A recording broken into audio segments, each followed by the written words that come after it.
Kusoo dhawaada saaxiibayaal. Kani waa muuqaal cusub. Halkaad naga daawanaysaana waa Facebooka Nuur Carlaade iyo weliba channelka Nuur Eno. Muuqaalkan waxaan kusoo koobi doonaa 3 fursadood oo aad online lacag ugu shaqaysan karto adigoo gurigaaga jooga, weliba si fudud waqti dhowna aad lacag badan ku samaysan karto. Muuqaalka waxaan rabaa inaan soo koobo oo uusan zaid u dheeraanin. Waxaan rabaa inaan sii guda galo muuqaalka. Facebook page ayaad samaysan kartaa.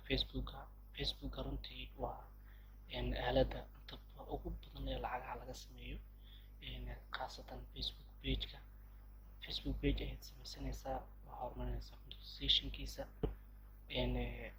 waxaad gaarsiinaysaa kaliya 5,000 oo followers, 5 muuqaal aad soo gelinaysaa, kadibna monetizationkiisa sidaas ku buuxsamo. Facebook page waxaan isleeyahay waa waxa ugu fudud ee runtii ganacsiga adigoo zero aadan wax lacag haysan aad ku bilaabi karto. Waxaa xiga YouTuber inaad noqoto, Facebooker inaad noqoto bixiyataas inaad YouTuber inaad noqoto wax weyn kaagama baahna. 10,000 oo subscribe iyo 4,000 oo watch time kaliya muuqaalo ayaad soo gelinaysaa, waxaadna sidaas ku heli kartaa watch time fara badan. halka subscribeskana aad saaxiibadaada iyo dadka familkaaga aad ku subscribe ka saaran karto, adigoo weliba codsiyo fara badan dadka ku daawanaya aad ka codsan karto subscribe ii saar.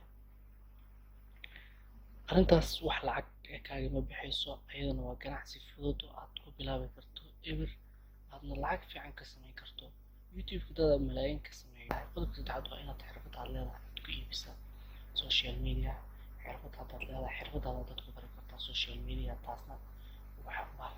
taasina waa qaabka ugu fudud ee runtii aan isleeyahay taasina waa mid ka mid ah qaababka ugu fudud aan isleeyahay social media lacag waa loogu shaqayn karaa. Marka waxaan rabay muuqaalkan inaan kusoo koobo 3daas fursadood oo social media lacag loogu samayn karo. Marka mana rabo muuqaalka inuu sii dheeraado. Fadlan channelka haddii aad ku cusub tahay subscribe saar, muuqaalkana like saar, dhiirigelin inoo tahay dad badan u sii gaaro. Fadlan u share garee saaxiibadaada fursadahan lana wadaag. Nabadgelyo.